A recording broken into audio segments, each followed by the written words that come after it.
Hi everyone, and welcome back to another episode of This Academic Life. It is Monday, May 27th. Now I just uploaded a kind of humorous video in which I recited this silly poem that I wrote. And it's actually a video that I made at the beginning of May, but I never posted. And what I said on Facebook to my friends was that the reason I didn't do that is because I've been struggling with some pretty acute academic depression. Now, what I want to say first off is that this is a more broad type of depression or anxiety or just kind of difficult feelings. It doesn't necessarily have to do with the workload or not liking my project or struggles with committee members or any of that kind of stuff. In fact, what's so frustrating about this is that at this point in my academic career, I should be feeling really good. I'm in my fourth year. I've almost had my prospectus approved. It was a long process, but I'm at a point where my project feels manageable and I understand how it can translate into a dissertation. I have a fabulous committee. I have great colleagues. I just got federal funding for the first time. I have sent off some proposals for book chapters and edited collections, and I just got into a summer institute in July that I'm really, really looking forward to collaborate with some amazing scholars. And yet, I've realized that after 5 years of graduate school and 9 years of academia generally, I'm at a point where I have fallen out of love with my work. And that's really hard to admit, and it's harder to fix in some ways than I thought it would be. Now let me explain a little bit about my relationship with academia, because for me it really has been like a serious committed relationship as I would have with a partner. So for people who know me and see me in real life, or if you pay attention to my hands in some videos, you'll see that I wear 2 rings. So on my left hand, I wear a family ring. My mother and my sister and I all have the same ring, and I wear it to remind myself that those are the 2 most important people in my life. Now on the other hand, on my right hand, I wear a gold wedding band that I bought for myself when I finished my BA and my honors degree and was about to go into my master's. And for me, it was having found this passion for English literature and theory and knowing that I wanted to turn it into, if not a career, at least a pursuit for the next 5 or 6 years. That's why I have my ring. It also symbolizes the fact that this is something that I chose and something that I was choosing to commit to. So, this wasn't something that I was thrust into against my will. Now, despite the fact that I love what I do at the core, I've realized that the more that I specialize in my field, and the more that I work, the work that I do is repetitive, i.e., I read and I write, or I write and I present conference papers, it tends to have that sense of familiarity that can often breed boredom, a lack of innovation at times, a sense of resentment, and also, as happens with some relationships, a desire to go look over there at what's new and exciting, and we start to stray a little bit from our fields of interest.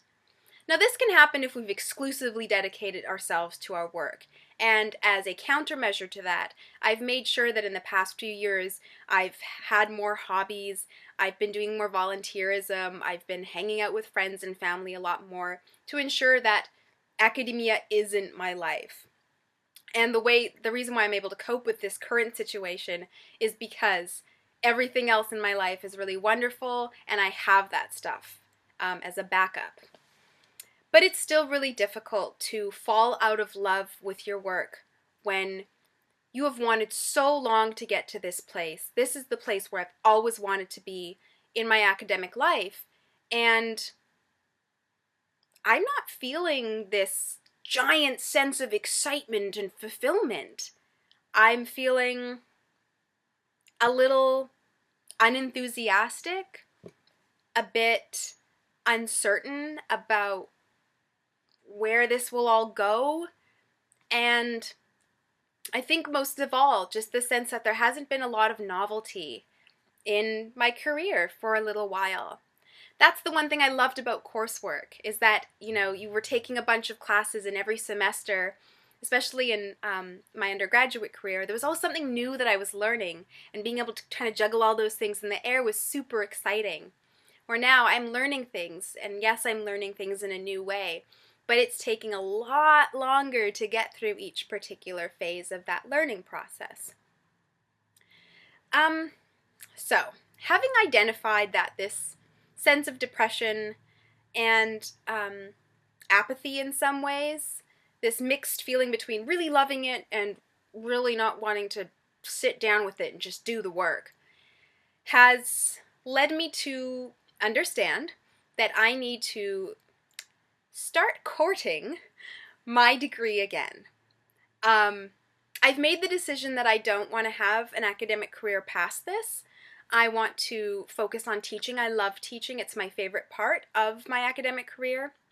And I want to actually do that at the high school level. I want to function as a bridge between high school and post-secondary. And I think that's where my skills are going to be best used, and I'm thrilled about that. But I'm not there yet, and I need to remember that.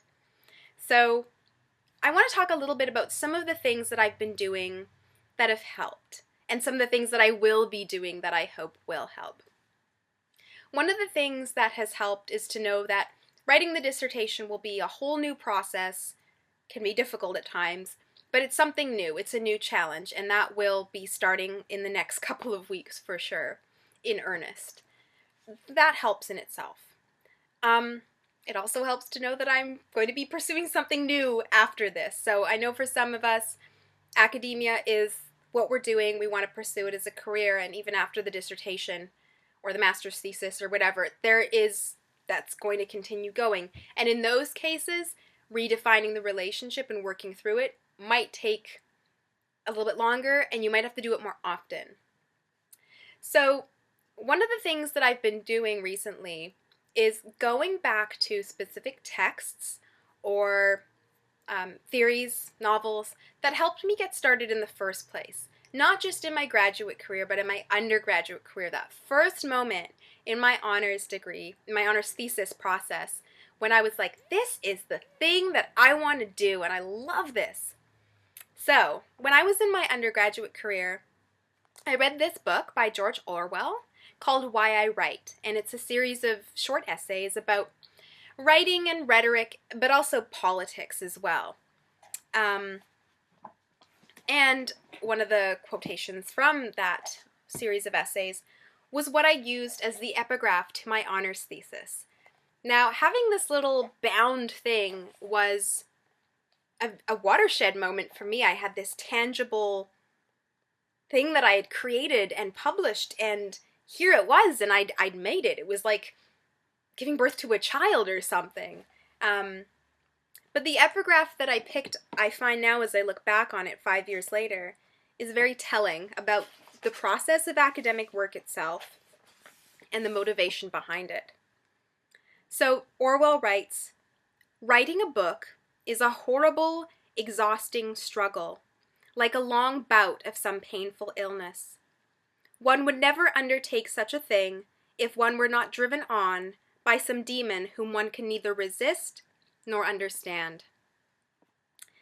That really sums it up for me, that the process of inquiry is horrible, and it is painful, and it can be frustrating and irritating, and that you can't love it all of the time. It's not joyful.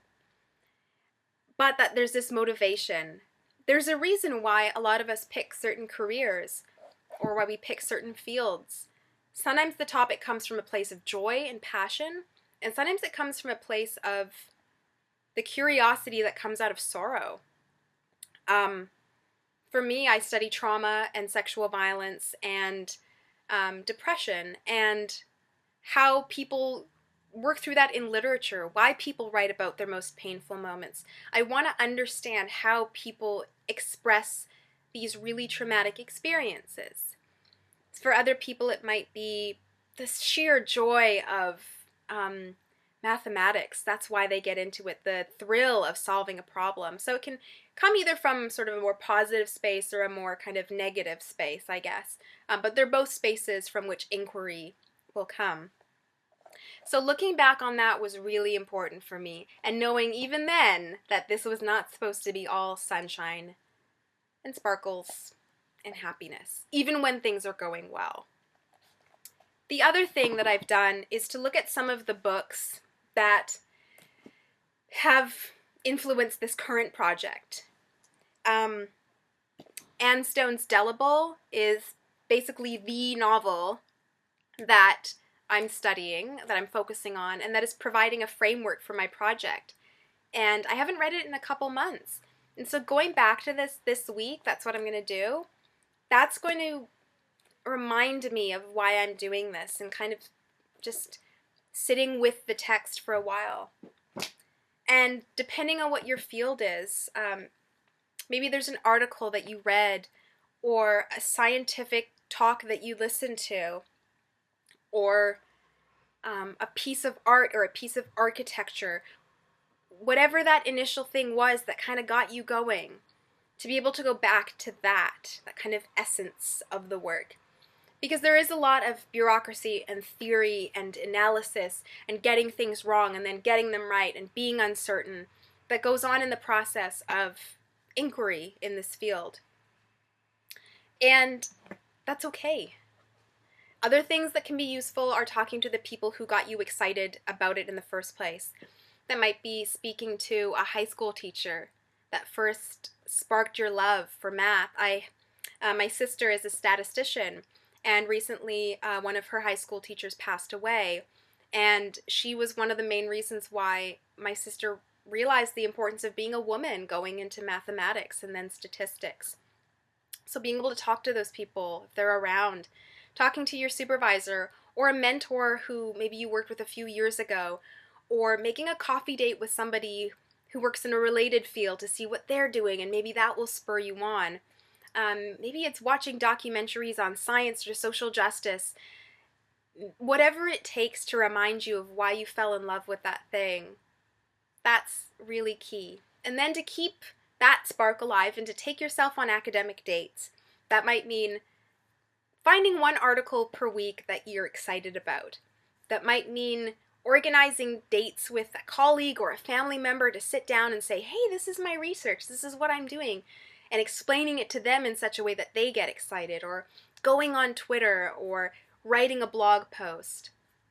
Those are really great ways to take yourself on academic dates and rekindle that affection that you have for your work, just as if you would with a romantic partner. So what I wanted to do to finish is to read an excerpt from one of my favorite books on academic life. It's called, I might have mentioned this before, A Methodology of the Heart, Evoking Academic and Daily Life by Ronald J. Pelias. And this book is really important for me because it explores that paradox of any work life where you love it but you hate it. It's beautiful and wonderful and a place of inquiry and creativity, but it's also the place where you have to deal with shitty coworkers or bureaucracy or the fact that at the end of the day you're working for a paycheck. So I want to read a little excerpt from chapter 14 called Making Lists, Life at the University. On teaching an Introduction to Graduate Studies course. Today I told them that to be in the academy meant that they would always be behind, never able to read everything that they should, never able to even keep up with the new books in their specialization, never able to stop working. Today I told them of the pure excitement I feel when I'm browsing in a bookstore and I stumble across a title in my area of interest that I did not know existed. I take it from the shelf as carefully as one might reach for a newborn in a crib. I cradle it and run my finger down its spine. I love the smell, the freshness, the promise. I will not have the time I want to spend with it. Today I told them that no matter how skilled they become, reviewers and editors will find something problematic in every single thing they will write. Revise and resubmit is cause for celebration.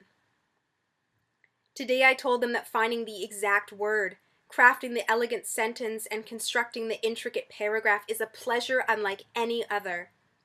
Such pleasure comes from a struggle against confusion. It comes from a commitment to hope. It comes from a belief in the possible. Writing collides with and cripples cynicism. Today I told them that unless they feel stupid during their graduate work, the faculty members are not doing their jobs. The PhD is designed, I went on to say, to teach future scholars how little they know. Today I told them that as a community of scholars, they will cut their critical teeth outside the classroom, in interaction with one another, in the pleasures of finding voice, of learning to say what they believe and believing what they say. Out of such efforts, they will make lifelong friends. And he goes on to talk about those complex things, the vicissitudes of the publishing industry where, it takes 2 years to get an article out and maybe only a few people read it, but the pleasure of seeing your name in print is still one of those kind of wonderful things about the corporatization of the academy, so on and so forth. So if you have a chance to check this book out, I would really highly recommend it, especially if you're struggling, if you're in that place of paradox where you love it, you hate it, and how to make those two things work. As a final note, what's been important to me is to remember that even when I see other, suitors of vocations or jobs, that it's really easy to say that the grass is greener on the other side. It's really easy for me to be excited about teaching high school when I know that after 5 to 10 years of being in a classroom with teenage students, I might really, really miss the days where I could take all of my books, hide out in my apartment, and just write a paper in silence. It's learning how to come to terms with this particular stage in the career it's good, and that's why I don't want to fight this thing that's happening in me, but inquire about it and explore it and see what it's about and see how I can work through it. And as I've said before in other videos, it's important to make sure that these mental health issues are managed, to make sure that the depression that can start with, say, a dissatisfaction with the work doesn't spread outwards and consume our whole lives. That's really important for us to watch for. And it's also important to know, as I said, if this isn't the career for us, even if this isn't the degree for us, we can walk away at any point. I think that's the thing about relationships and having mutual consent with your work, that you should never feel under duress from anyone, whether it's a well-meaning supervisor who says, no, you can do it, you really should stay. If your heart is saying no, it's really important to listen to what feels right for you, because other people don't have to live your lives. And if people want you to be super happy about things and they don't want to listen to the fact that you're struggling, take that with a grain of salt, because we all struggle, even if our academic lives seem perfect from the outside. So I hope that things are going well. As always, feel free to leave comments. Interact with me on Twitter. My handle is Empathy Warrior. You can find me there. And I'm going to hopefully come back next week with some more videos. Somehow talking about this reluctance to talk about academic life is actually re-inspiring me, and I'm grateful to you for listening to what I have to say. So be well, and I'll see you in the next episode. Bye!